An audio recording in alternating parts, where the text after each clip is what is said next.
Hi everyone and welcome back to my channel. Thanks for joining me. This is the second in my new series sharing presentations that I've delivered at events around the world. This one is looking at 12 things to consider when choosing a mobile VR headset. It's actually part of a larger presentation which I've decided to break down. There's also an accompanying article on VirtualiTeach.com. I'll put the link to that down in the description. But let's go through the 12 things to consider when choosing a mobile VR headset, especially if you're an educator looking to bring some mobile VR into the classroom. Just to clarify, mobile VR, I'm referring to virtual reality where you're using your mobile phone or a similar device like an iPod Touch within a headset.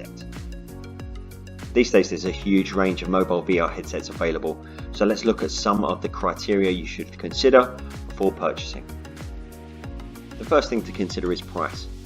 And you need to ask yourself, can you justify the cost per unit? Some headsets are cheaper than others. Obviously, something like a Google Cardboard, very cheap. Other headsets are made out of plastic. They've got slightly more expensive lenses or other features like integrated sound, which we'll come on to, which can raise the price per unit. You also need to consider if they're available via a local distributor. Certain headsets will only be available in certain countries, and therefore if you're looking for specific headsets, you might find that you have to pay more to import them. Number 2 is durability. Is the headset rugged and well built? This is particularly relevant if you're working with children who are more likely to drop them perhaps than adults, especially if you're working with younger students. Does the headset protect the device inside? The image that you see here is of the Merge VR headset, which is fantastic for this. It's foam design. You can drop the entire unit with the phone inside and it's completely protected. Number 3 is ease of use. Is the headset suitable for children? Will they be able to use it independently? Some headsets are very simple. You literally insert the phone and you're away. Other headsets require a little bit more technical know-how. It might be the case where you're working with older students and it's fine. You can allow them to figure it out for themselves. It might be the case where you need to provide some form of formal instructions for the students to refer to, or guidance of some sort to enable them to use these headsets on their own. Number 4 is interaction. It's really important that you look for headsets that have got an interaction button of some kind. You can see on the Viewmaster headset in the image here, it's got this big chunky orange interaction button, which is very accessible, and it's easy for even the younger students to utilize as part of a VR experience. Obviously, the interaction button allows you to essentially touch the screen of the phone without having access to the screen because it's inside the headset. Essentially works by using a small stylus or a rubberized tip that is pushed forwards to touch the screen. There will be experiences which allow interaction, such as perhaps some simple movement within an experience. For example, you get this in the VR World War I VR trench experience, or it might be that it allows you to trigger different elements of multimedia that have been embedded within the experience. The 5th thing to consider is the field of view. And broadly, the question is, how wide is the field of view? Different headsets have different field of view. Obviously, the mobile headsets are not going to have anywhere near the field of view generally that the higher level headsets have got. But again, you will find different headsets offer a different field of view. Broadly speaking, the bigger the field of view, the better the experience is going to be. Number 6 is phone accommodation. What size of phones or other device like an iPod Touch will fit inside these headsets comfortably, and it's crucially, what is the minimum size that can be used with a specific headset. It's very important that you make sure that your headset will work with the size of devices that you're looking to use, because otherwise what you might find is that you've got some peripheral gaps where you can see the edge of the phone. Or worse still, if you put a device that is too large inside a headset that will not accommodate it, you'll get some overspill from one lens into the other lens, and this can cause dizziness, it can cause headaches, and it can cause discomfort for the user. Number 7, audio input. We enter into the higher level features now. Does the headset accommodate headphones? Does it have integrated audio, like the example here, the Bobo VR headset, which I'll speak about again a little bit later on. The importance of audio within VR experience is crucial. It really adds to the immersion. So make sure that you've got a headset that will accommodate headphones. Either it's got a space to plug in an audio jack, or it has, as you can see here, integrated audio. Number 8 is focal adjustment. Can the focal length be adjusted, and are the controls child friendly if you're looking to use this with students? In other words, can you adjust how far away the lenses sit from the eye? This is really important if you have children or anybody using these headsets that wear glasses. It's especially important to allow them the ability to move the lenses further away so that they can still wear the glasses within the experience. Paired with this is number 9, the pupillary adjustment. Can the interpupillary distance be adjusted? So to clarify, the interpupillary distance is essentially the distance between your eyes. And again, if you're working with children, this tends to be a much shorter distance because they're still growing. And again, similar to number 8, are the controls child friendly? Is this something that they can adjust on their own, or is this something that they will need support with? Not all mobile headsets will come with a form of interpupillary distance adjustment, but some of them do. If you're looking for a higher spec, a higher grade mobile VR headset, this is definitely something to consider.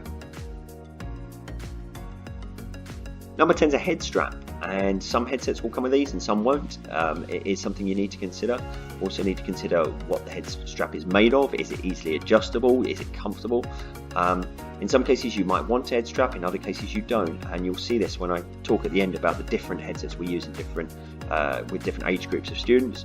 In some cases the head straps are a bonus. In some cases I actually see them as a negative. If you're working with younger students, I don't think you want a head strap. You want the student to be able to take the VR headset away from their face whenever they want to, so they don't feel in any way trapped or stuck within the experience. Which leads us to number 11, comfort. Is the headset comfortable on the face? It's a really important factor. Is there cushioning? Obviously something like a Google Cardboard isn't going to come with anything like this. A lot of the higher end mobile VR headsets will have some degree of cushioning, similar to the higher end headsets like the Vive and the Rift. So if you've got this, if you can afford to accommodate this as something that you're factoring in when you're looking at mobile VR headsets, it's definitely going to be a major plus. And finally, number 12, weight. How heavy is the headset? Will it be light enough for a child? Earlier on I had the picture up with the Merge VR headset, and I'm a big fan of the Merge VR headset, but I find it really, really heavy on the head. Surprisingly heavy considering it's made of foam. So how heavy will it be? Is it light enough for a child? Is this a headset that is going to be comfortable if it's worn for a 5-minute experience, or maybe a 10-minute experience if you're working with older students? I would never use mobile VR headsets with students for longer than those time frames. So weight is definitely another consideration when you're looking at your choice of headsets. So with our younger students, we use the Viewmaster headsets. These are affordable, they're robust, very precise for the price. They're specifically designed for educational use. They have no head strap, which, as I mentioned before, I believe is better with younger students, giving them the control, giving them the power to interact with the content or step away from it whenever they want to. It also gives you access to the Viewmaster VR content, which is apps that are specifically designed for educational use. Doesn't tick all of the criteria. I don't believe any headset will, but it ticks a lot of the criteria. We've actually also just invested in some of the new model versions of these, which are called the Deluxe model. One of the things that was definitely lacking in the original version is the ability to integrate audio. So there was nowhere to actually plug in an audio jack without physically clipping the headphone wires in the edge of the case, which in some cases led to damaged headphones. In some cases the headphone wires just were too thick and the headset wouldn't actually close. So the new version, the Deluxe version, which is white with a smaller amount of red detail, that one actually does allow you to plug in an audio jack. It also has better functionality in terms of focal length adjustment. The older students, we use the Bobo Z4 VR units. We tried lots of different headsets when we were looking for the right headsets to use with our secondary students. These were very, very affordable. The one thing that we really liked with these is the fact that they have the integrated audio. They do come with a head strap, which is fine because some of our older students are using these for longer experiences. Adjustable lenses, adjustable interpupillary distance. It fits a variety of devices as well, which is really useful. It has an adjustable tray to accommodate different sizes of devices.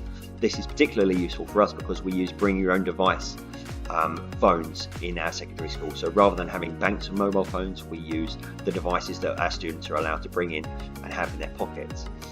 It also claims to have 120-degree field of view.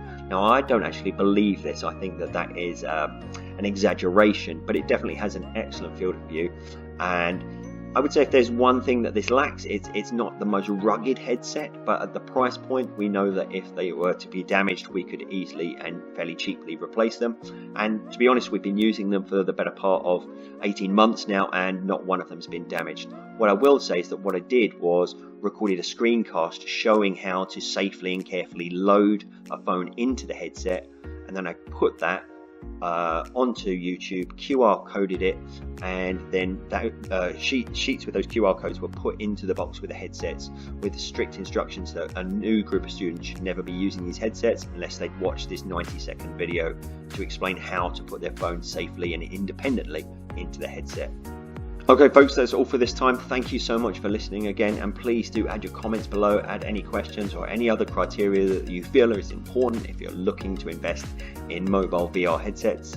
There'll be more videos uploaded into this presentation series over the coming days and weeks, and please do hit that subscribe button if you haven't already to make sure that you get the best of AR and VR for education content from me.